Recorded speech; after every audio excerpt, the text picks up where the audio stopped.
Moi, je pense qu'il va réaliser une super fin de saison. Tu vas être obligé de te mettre d'accord avec moi. Non, on va voir, on verra pendant le sprint au final.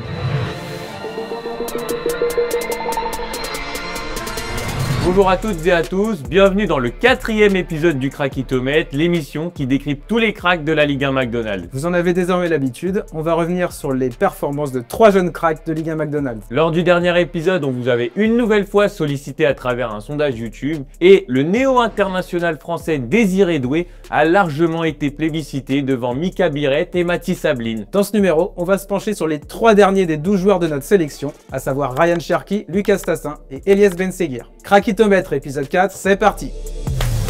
On démarre tout de suite par un joueur que j'avais placé très haut dans ma liste en début de saison, j'avais hâte de voir ce qu'il allait donner. C'est Elias Benseghir de l'AS Monaco et au final, c'est une surprise, c'est une petite déception. Elias Benseghir, joueur très talentueux de Ligue 1 McDonald's. Alors, il a bien commencé, il a fait une bonne première partie de saison jusqu'en décembre. Il avait signé 5 buts et 3 passes décisives sur les 16 premières journées. Donc, je pensais qu'il était bien lancé. Et au final, 2025 lui a pas vraiment porté bonheur. Ses performances ont peu à peu été de moins en moins abouties. Il a perdu sa place dans le 11 d'Adi Hutter. Et gros symbole, il n'est pas rentré dans le derby de la Côte d'Azur samedi. Il est resté sur le banc. Ouais, je suis d'accord avec toi pour dire qu'il n'est pas dans la forme de sa vie, mais je trouve que tu oublies certaines choses. Déjà, c'est un joueur qui n'a pas eu de préparation après les JO avec le Maroc. Et ensuite, c'est un joueur qui vit sa première saison sans être blessé à 20 ans. C'est la première fois où il fait une saison pleine.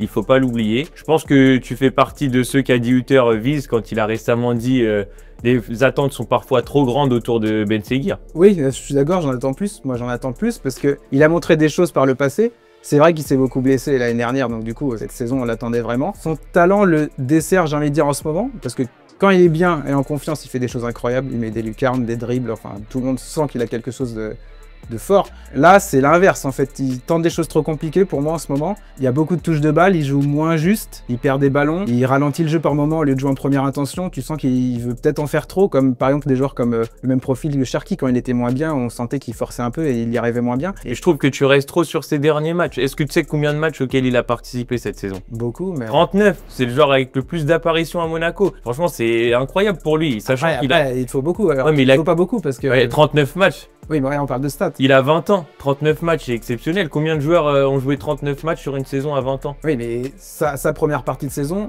Oui, mais là, c'est stats tu te focalises sur la première partie de saison. La saison au global, elle est quand même satisfaisante pour un jeune c'est plus à de 20 ans. Il a des bonnes stats sur la saison, mais il a fait les 3 quarts sur la première partie de saison, justement. Là, si tu prends sa note sur Ligue1.fr, par exemple, il a 5,43 sur 10, mais il a eu plein de super notes au début.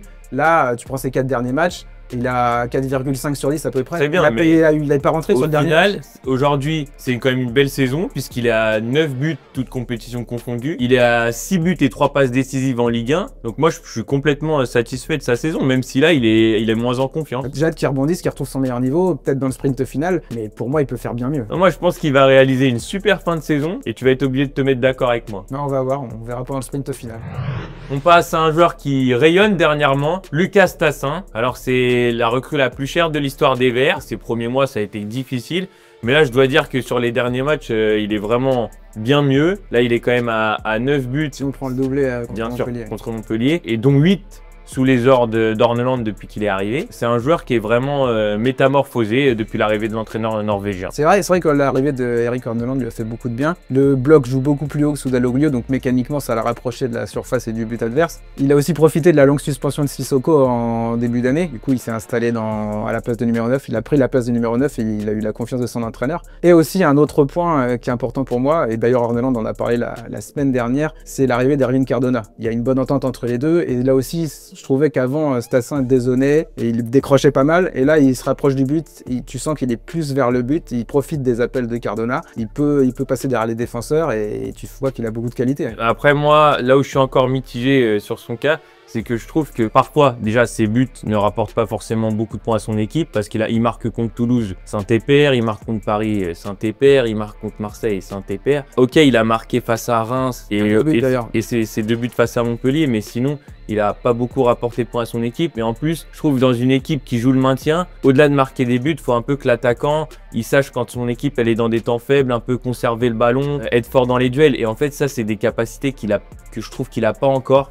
il a du mal à conserver le ballon, il a du mal à être bon dans les duels. Et c'est pour ça que moi, je suis un peu mitigé sur sa saison globale. Après, Stassin, tu le connais, et c'est sûr que dos au jeu, il a des progrès à faire, mais c'est normal, il a que 20 ans. Dans la protection du ballon, dans le physique, il gagnait assez peu de duels en première partie de saison, il en gagne quand même plus. C'est sa première expérience à l'étranger, il avait joué qu'en Belgique avant, c'est sa première expérience dans un grand championnat, dans un grand club comme Saint-Etienne, où il y a, même s'il joue le maintien, c'est toujours un club où il y a de la pression. Il a 7 buts et 4 passes décisives en championnat, donc si on compte pas le doublé contre Montpellier, c'est des stats très correctes. Il est impliqué sur quasiment 45% des buts de Saint-Etienne en championnat. Pour moi, Saint-Etienne a déniché une bonne petite pépite et j'ai hâte de voir comment il se développe. Alors déjà dans la lutte pour le maintien qui est capitale pour Saint-Etienne et également à l'avenir. Bon, on reste quand même mitigé sur son cas et sa note le confirme puisqu'il a que 5,19 de moyenne sur Ligue1.fr.